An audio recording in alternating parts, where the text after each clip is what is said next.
Councilman Miller is on his way. He said he's going to be a little bit late. No surprise there. Councilman Fink, Councilman Argo, and Councilman Bowes both have business out of town and couldn't be with us tonight. So we're going to get right into the work session agenda, and hopefully we'll get everybody home in a decent hour this evening. First item to be discussed is the resolution to adjust the fiscal year 2011 budget, which was introduced June the 7th and held for 2 weeks. There's been some concern about the need for these adjustments, and I want us to open up the floor for general discussion on the need, and I'd like for Doug to give us a short presentation on why he feels like we need to adjust it at this time.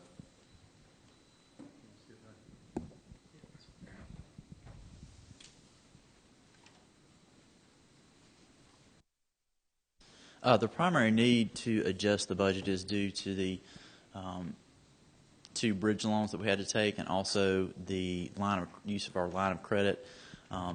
In government fund accounting, those are counted as other financing sources when they come into the city's general fund, and when they're paid out, they are recorded as debt service.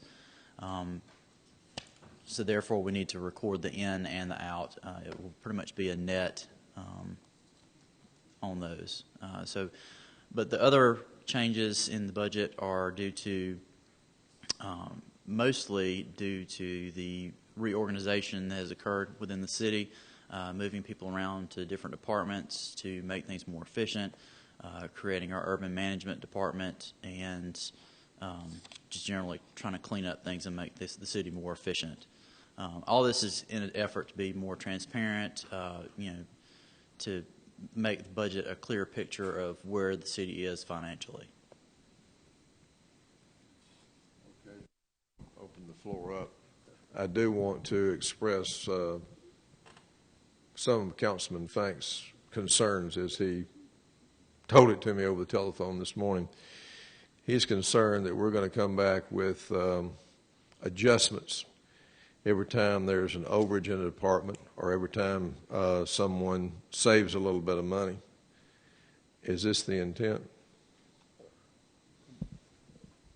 How about let me answer that instead of now the biggest intent right here is pretty much going to be just full disclosure of the city finances, also creating a very good paper trail so that it's going to be very easy for the citizens to follow exactly what we're doing down here at City Hall. I know one of the items along the lines of what you're talking about was the fuel line items for each department, and my thoughts on changing, for example, the fuel line items is accountability, to where right now, if you have, I'll say, $60,000 in the budget for fuel, and obviously the prices have varied. They've gone up, mostly up, and come down a small amount. I don't think that anybody sees where it's unreasonable for you to go back in there and to adjust that. I know my understanding is the county just had to adjust theirs. And one of the tasks that I have given the department heads is that we had a sheet provided to them, giving them accounts of exactly where their department stands with their fuel line item, and I've told them with a percentage of where they're standing for the year, some of them are going to be running out of fuel. What I have given them the task to do is go back into their budget, find out where they can take dollars out of another area of that budget and bring it back over to the fuel line item. And that way they now have a pretty good idea of where the fuel price is going to be sitting. Now they know that they have to be very wise with their fuel usage for the rest of the year, because if they run out of fuel dollars, then they're going to be shutting the vehicles down. So to me, it is a tool for accountability for those departments. If you take that tool away, if you just say, for example, we have $60,000 in that department for fuel, but he goes over that because of either more work or the cost of fuel, but he's not held accountable, then what accountability do we have for that? But that's the main purpose on going to this governmental type of accounting is being able to have accountability and full disclosure toward our dollars. I think what Councilman Fink was concerned about primarily, Mayor, is this going to be a continuous asking? Are we going to be asked monthly or quarterly to adjust the budget? Or are we going to use the line items as they're adjusted as barometers as to how each department's performing? I could see that there's a possibility of coming back, possibility of once a year to adjust a few line items, and but as the system is implemented, and you do have to remember now we're in sort of new grounds here.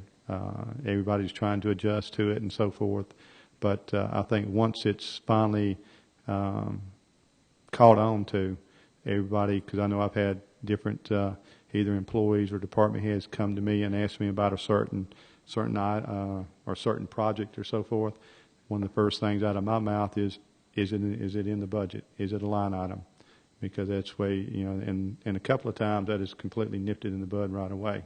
So we're having a little bit of a culture change, in my belief, when we get through with like this type of budget.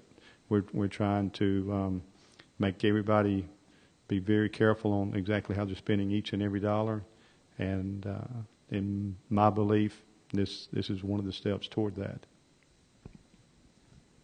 Mr. Wood, Councilman Wood, do you have any questions pertaining to this item? Yeah. Here. Basically, I understand what you're trying to do with showing debt payment sums. My concern is, though, can we just show additional revenue by placing it in reserves? Wouldn't that simplify this instead of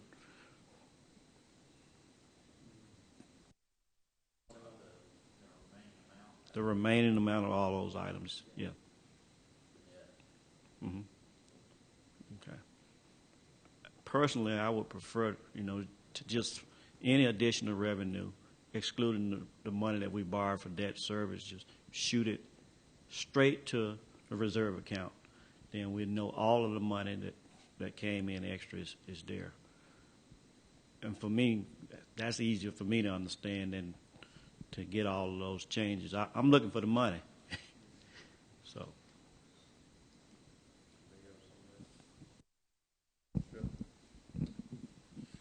I concur with those points. And if the mayor's stated purpose was to only correct budgetary items within a department, and fuel is certainly a good example, I do not have a problem with an adjustment within a line item budget being moved from one area to the other. Nor do I have a problem with a new department being created and properly allocating cost and or revenue to that department. If we have new people that move into that department, or we're moving people from one department to the other. But where I have the concern is basically where Councilman Wood is that we are amending revenue items to reflect actual revenue, not what we budgeted. And so when you get down and net it all out, expenses are increasing to offset this revenue. The difference is about $17,000 or so on the sheet that I'm looking at. And so going back to Councilman Wood's comments, in essence, we are spending any excess revenue in the budget, is the way I see it, with the exception of $17,000. Is that inaccurate? I would say that the budgeted numbers that we're putting here are bringing us closer to what's actually going to happen for these few accounts that we know are going to go over budget. But that's not the purpose of a budget. Right. Is to amend it every month in. You've got actual then. You don't have a budget. I think the part of the reason this has kind of caught us in a short time after it was last passed is because it was compacted time period. As the mayor said, I could see us doing this maybe once halfway through the year, once we have a clearer picture, because things happen. Costs come up that you don't realize. For instance, the budget was way over what we budgeted. I'm sorry, the annual audit was way over what we budgeted.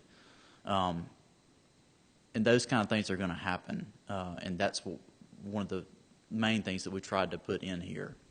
But yeah, I can completely see your point. You're bringing it closer to actual, but that's you would want it to be as close to actual as you can. But yeah, I don't see the point in doing it every month to make it track.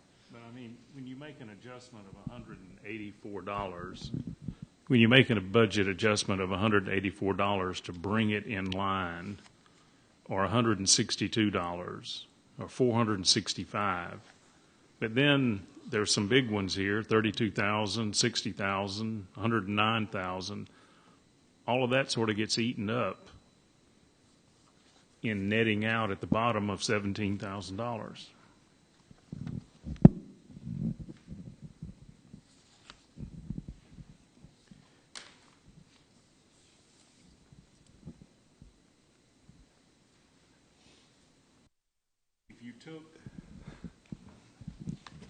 If you took these revenue items out that you would not normally adjust during the year, do you have any idea what the net impact on increasing the budget would be?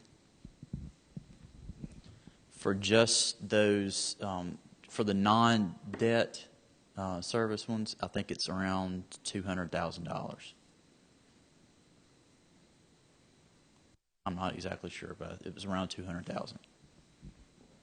I guess that gets back to my point. Only $200,000 for a bunch of items. Can't we just go ahead and put the money in reserves and then deal with it from there? It's very confusing to do it this way,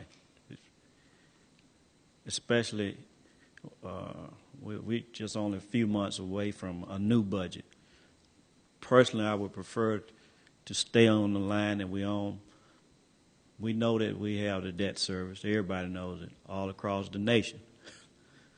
But any additional revenue that come in, just put it in a reserve account. If there's something that needs to be paid and a certain department line item does not have the money, then the money would be in the reserve account. Councilman Huntley, anything you'd like to add to this? Talking about number one. Well, can I answer something real quick? Go ahead, man. You're right. If something new does come up, but exactly where are you going to be pulling it out if we don't bring the budget back up to create a line item for it? So I mean that's and I know right now there's going to be quite a few little baby steps to we finally get to a finished product for this.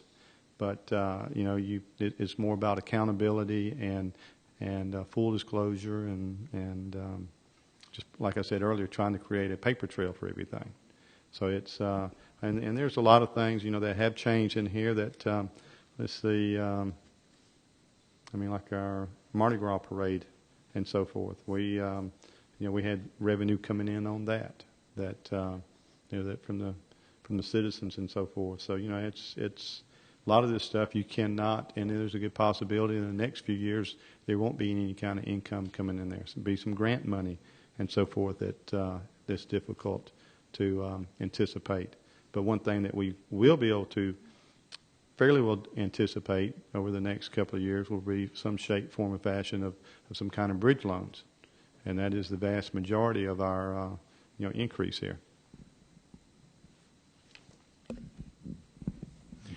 I agree with Councilman Wood and I think Councilman Strickland that any unanticipated excess revenue should probably go into a reserve fund. It's sort of a wash when you're looking at loan proceeds and then debt service. But I think we need to think about how we would have met those increased demands on the budget in the face of not having excess revenue, because it looks like we're spending it down as quickly as we get it, and it's sort of an artificial sense of I guess the security aspect of the budget working. So where would you get it if you didn't have excess revenue? If some of these areas hadn't come in above what you had anticipated, you'd have to make cuts somewhere else to balance the budget.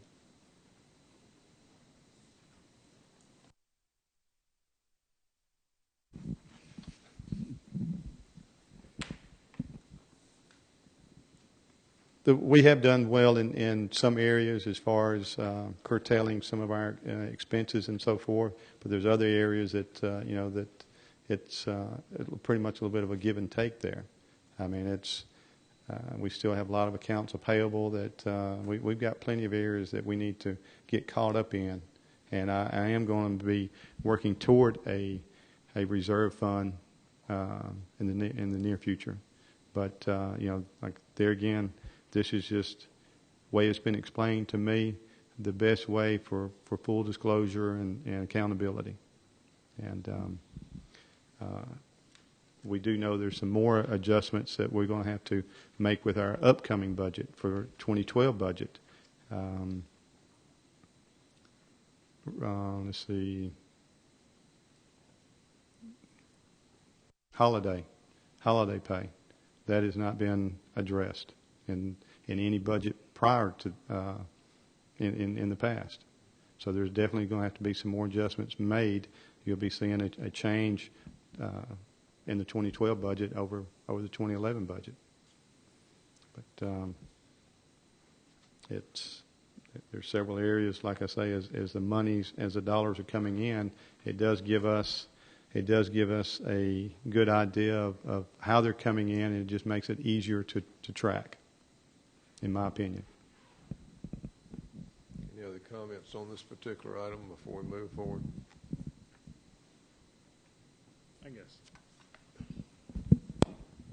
I guess one final thought in going back to Dr. Miller's comments, that if we didn't have the excess revenue today, but we chose to go ahead and spend the money, then we would be over the budget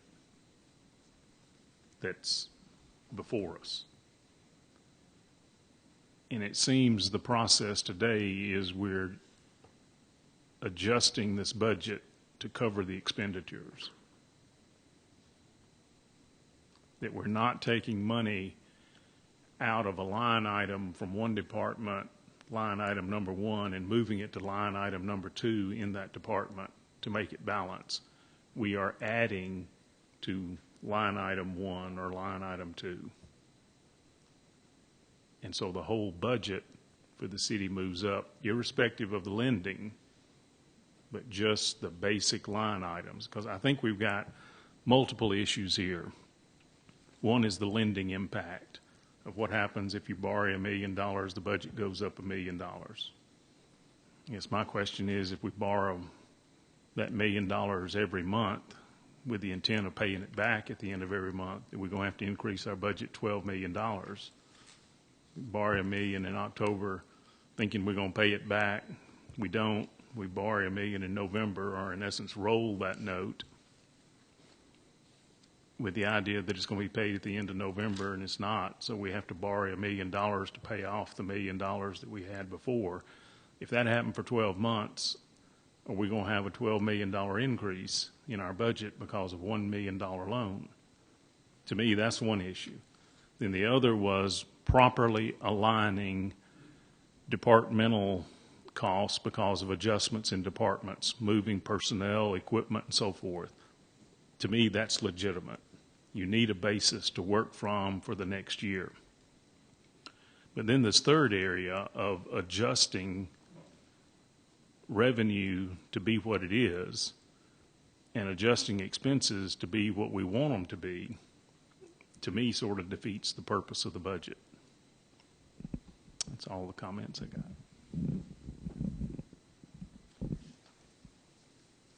I have a lot of respect for you, especially in the financial area there. But there again, the biggest change in this budget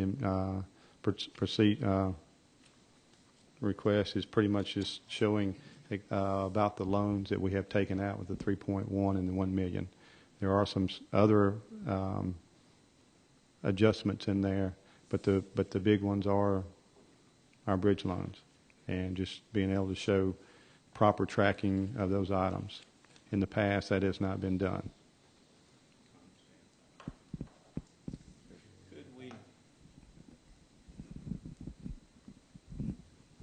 Mayor, couldn't we possibly, and Doug, concerning these bridge loans, because that's the biggest impact, couldn't we have a separate spreadsheet to show that, and it still would show exactly that we had this amount of money that we borrowed and this amount that we paid back without conflicting it within to that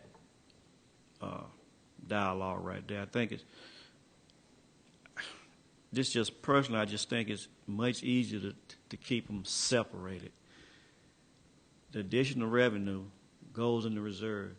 It can't be spent anyway until it comes back before the council. Just think it'd be easier.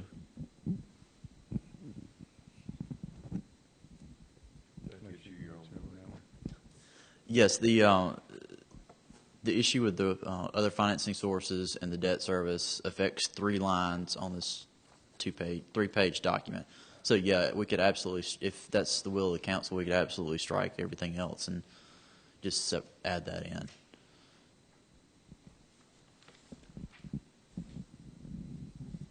All right, let's move to item number 2. At this point, to authorize the mayor to enter into a contract for services with Goodwin Mills and Kaywood for a wastewater study. Their quotation was for $3,000. This was introduced June the 7th and held for 2 weeks. There's been some concern expressed over having a firm do the study that has close ties to a management company for wastewater facilities. I did have a conversation with Councilman Argo this morning on this. He said that the initial quote was $5,000. He was able to negotiate the same study without modifications down to a $3,000 fee, and he was unaware of any other engineering firm that was willing to do the same study for that price. But he did say that if there was another engineering firm that would do the same study for the same money, he would certainly entertain their proposal.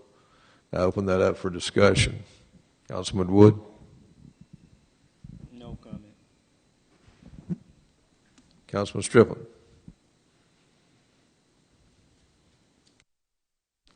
Councilman Miller? Okay. You want to address that, Mayor? No, sir. Okay. Moving right along. I'm going to refer that back to the Wastewater Committee for further action. Next item is a resolution to award bid number 011-001 to Cornerstone Civil Contractors, LLC for an aeration basin improvements. It was introduced June the 7th and held for 2 weeks. There's been concerns expressed over how the grant will be paid and our current financial status as it relates to cash flow. Doug, do you want to address that, Mayor, before I turn it over to the council? He's already had some discussion. Okay. Councilman Stripper. I had a conversation with Josh Pierce, I believe is the name, with Goodwin Mills and Kaywood. He explained the process that ADECA, who is awarding this grant, accepts at this point, and the process is that typical engineering worksheet is done on materials that have been completed, labor that's been completed, less the normal retention in the contract, and then that's submitted for payment. The city types a check and then literally holds the check but makes a copy of the check, submits it to ADECA with signature from the mayor that the process has been completed and that the funds are due the city. They process the payment request, send the money to the city releases the check to the contractor. It's expected that this contract would have no more than 3 pay requests, and the first one being the largest because the bulk of this contract is equipment. And so the first one would be for labor and equipment. The second one would be for labor, and if there's a third one, it would be for remaining labor and the balance of the retention, according to what Mr. Pierce told me. And I shared that information with other members of the council and Mr. Mosley and the mayor.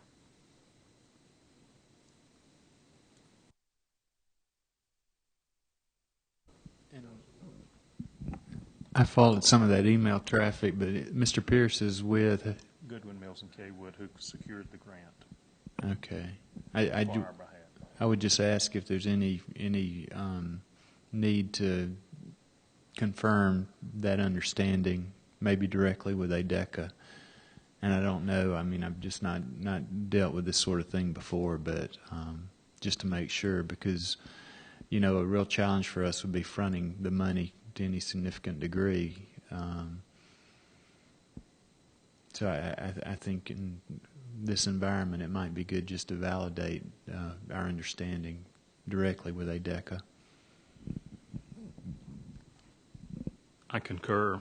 There were email attachments or forwardings from ADECA to Mr. Pierce before he sent it to me, and so there was verbiage from ADECA that led you to this conclusion. But and I don't know if anyone else has directly on our own talked with ADECA.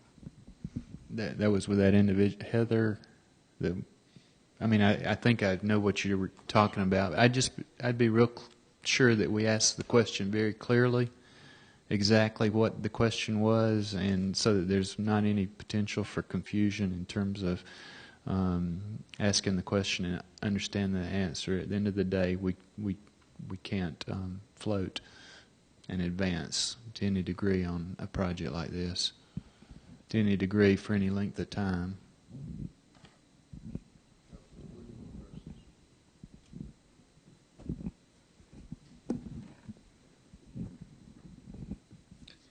Well, based on what I'm hearing from Councilman Strickland, and I understand that email, I understand these grant processes, our problem is we're still broke.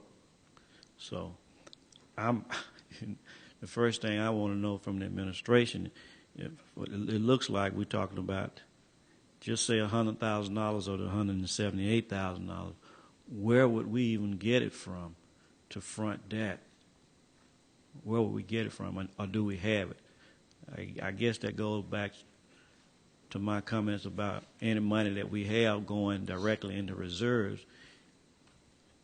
That way, I, as a council person, when something like this comes up, I can ask for the reserve account, and then I could see that we could front it. But maybe, you all can tell me right now, where would it come from if we had to put up $100,000 to help spearhead this $178,000 grant?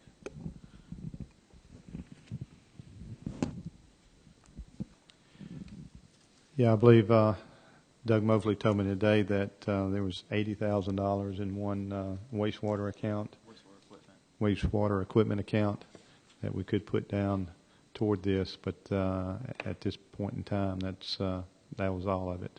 that we had really pretty much available, which initially, my understanding, I thought we had it worked out on this program to where we could send the bills in and it would get paid, but that fell through. Now, the way it was explained to me most recently is in order to facilitate a proper cash flow situation for the city, that once the invoice is posted, the engineering firm would ask the city to write a check, in which case the engineering firm would hold that check, submit for reimbursement by ADECA. When ADECA sent their money, then we would basically deposit in exchange, and the cash flow gap would be minimal at best. Did I understand that correctly?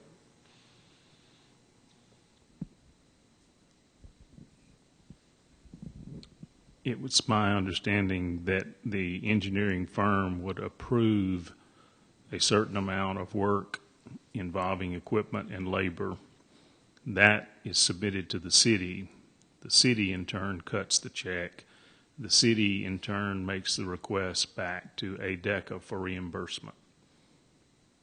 So that's where the money would come back, and when it came back, then it would be released. The original check would be released.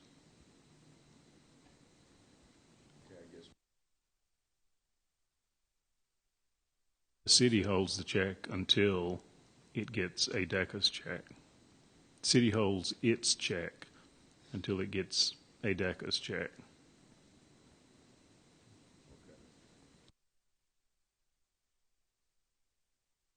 Not in the example I was given.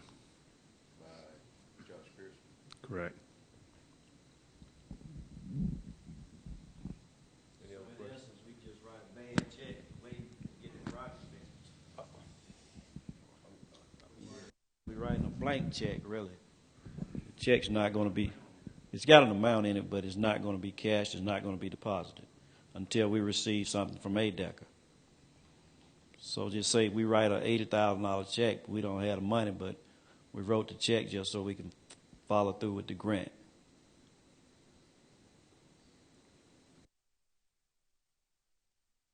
But we go on record as writing our share.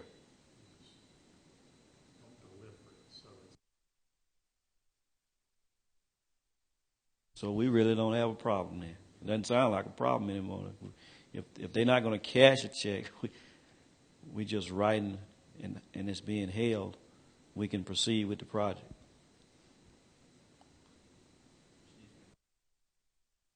Okay.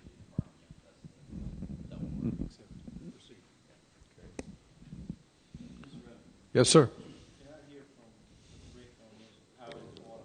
Absolutely. If you'd like to come forward, Rick.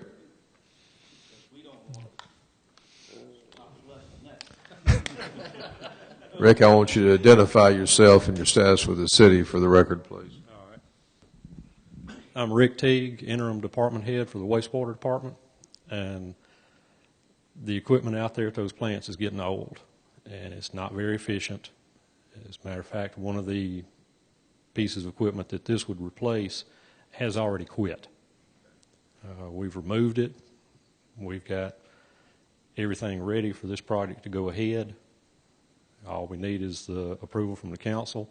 I understand, what you're saying. If we don't have the money in hand, then I don't know what to do. If ADECA will expedite it, get the money to them as soon as we can, then I'm sure that the contractor would like that, because they don't like to wait for money either.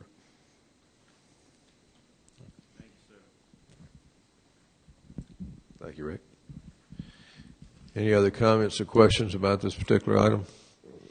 All right. I'm going to put this in Mr. Mosley's hands to confirm the payment process and as it relates to cash flow and money changing hands. I'll look for your reassurance at our next council meeting, please, sir. Item number 4, We had a item come before us. There was a request for rezoning and annexation on a parcel of property, approximately 154 acres on County Road 4 that belongs to the Rice Estate. Councilman Strickland and I met on behalf of the city with a joint group of ID board members, a representative from the Rice Estate, and the proposed developer, Mr. Jim Marshall, last Thursday, wasn't it, Robert? And we discovered some interesting information about this. Mr. Marshall intends to develop this for residential use, regardless of whether he's in the city limits or not. And he's agreed to an 8-week window of opportunity for the city and the ID board to purchase the land if we so desire. I'd like to know, first of all, from my fellow council members, is this a desirable method to move forward, and do you have any suggestions on how we might be able to proceed? Councilman Strickland.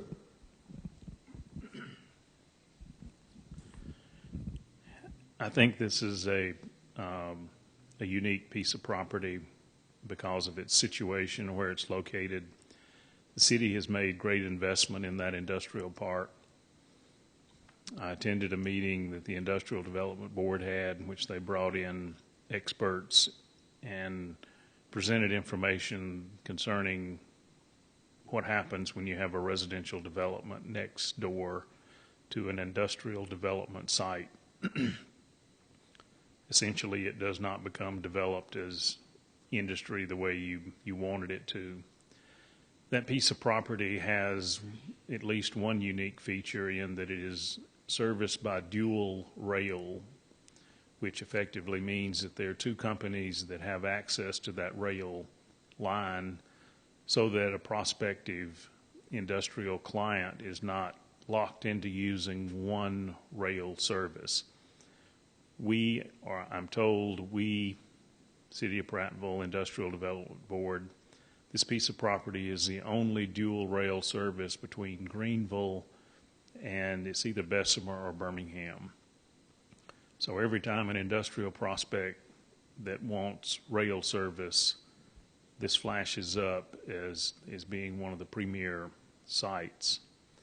There are actually two features to this contract that I'm aware of. The first is an option that Mr. Marshall has, and there would be a request. He's willing to sell his option for a price, and then in acquiring that option, then we would have a time period to purchase the land. Currently, the land is in agricultural use at this point, and the transaction date on when that lease ends was not specifically given to us. It was basically when the crops are harvested and the farmer moves off the property. So we're looking at the end of October and no later than the middle to the end of November. I think it would be prudent for us to explore opportunities as to how this could be acquired and financed and paid for, from the perspective that we've got to look down the road. We can't be short-sighted in what we're doing. And the city has a tremendous investment that it's made in the surrounding property, and I think that it would be a mistake if we did not add to our land holdings in that area. And this would basically complete that area, I think. So it's my personal belief that we need to explore opportunities to make that happen. And as a follow-up of that, this afternoon, the mayor and I had an opportunity to meet with a banker that does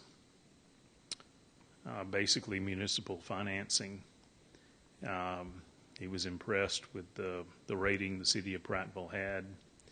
He liked the demographics of Prattville and said his bank was very interested in doing business with the city of Prattville, a possibility of consolidating some of these loans that we have discussed.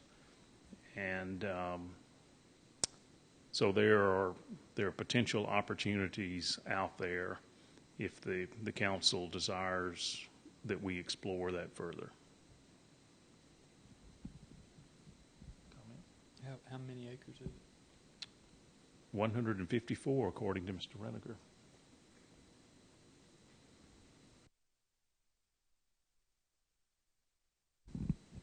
The challenge, as we all know, is how you integrate this with our current budget, crisis, so to speak. So even the words loan or borrowing more money or a mortgage or financing, are just, it's one of those rock and a hard place kinds of things, because they're compelling reasons to want to purchase the property and protect the investment with ID Park and things of that nature. So this one's, and of course you got a time crunch as always. So I think it's worth exploring, because you can do that in the short term without any commitments, and at least, see what the parameters might be on some possibilities. But it scares me to death to put our signature collectively on another document that, even with deferred payments, it's just not something that's really appealing in our current environment. But I don't think we can afford not to at least explore it.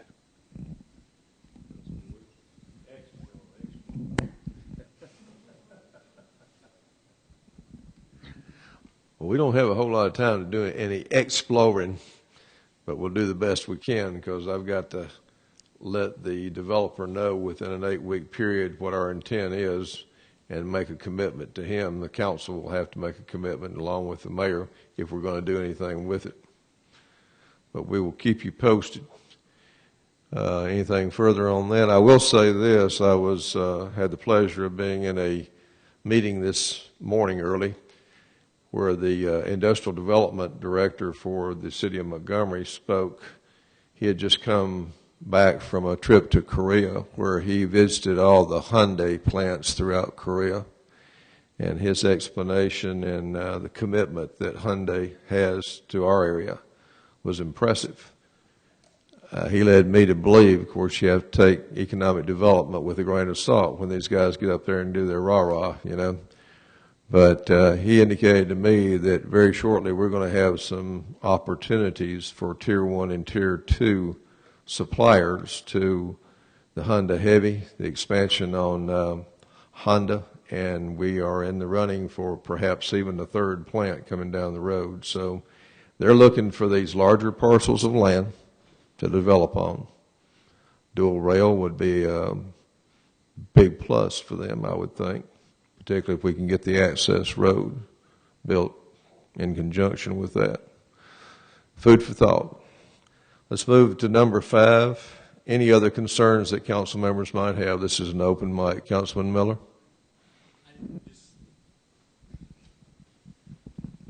I would like an update on the current head count with the hiring freeze, because I know there have been 1 or 2 that have come up over the past couple of weeks. 49. Right now, I think that our number is we're down 49 employees. We do have some areas that that we're going to have to, and where they're really being taxed in, we're going to have to talk about some areas where we're going to have to we're going to have to do some adjustments, and that's something at a later date we're going to have to make some decisions on. But right now we're down 49 employees. That's really. Councilman Strip, anything else? Yes. Councilman Wood? Thank you, Mr. Chairman. Going back to the first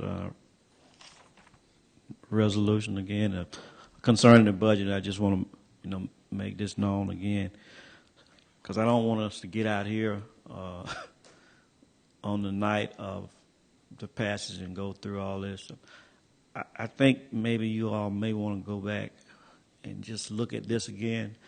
My feeling is that you don't have the consensus of the council to pass it. I think what you're trying to do, Mayor, is excellent, but I think it needs to be separated and looked at again. Pull those large ticket items out, those bridge loans, put them in a place we know they're there, and all those other items that we got reserves coming in, put it in reserves, and when it's needed, let the council go through the motions to adjust then.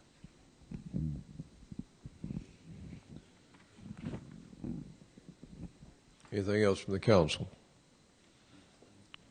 Okay. Yeah, this is pertaining to the Finance Committee. If it fits into your schedule, I'd like to meet at 6 o'clock, Finance Committee meeting on Monday, June the 20th, in the conference room here at City Hall. The mayor has several things he needs to go over with us. Nope, back up. Sorry about that. Can y'all meet at 5? Can you get here that early on Monday?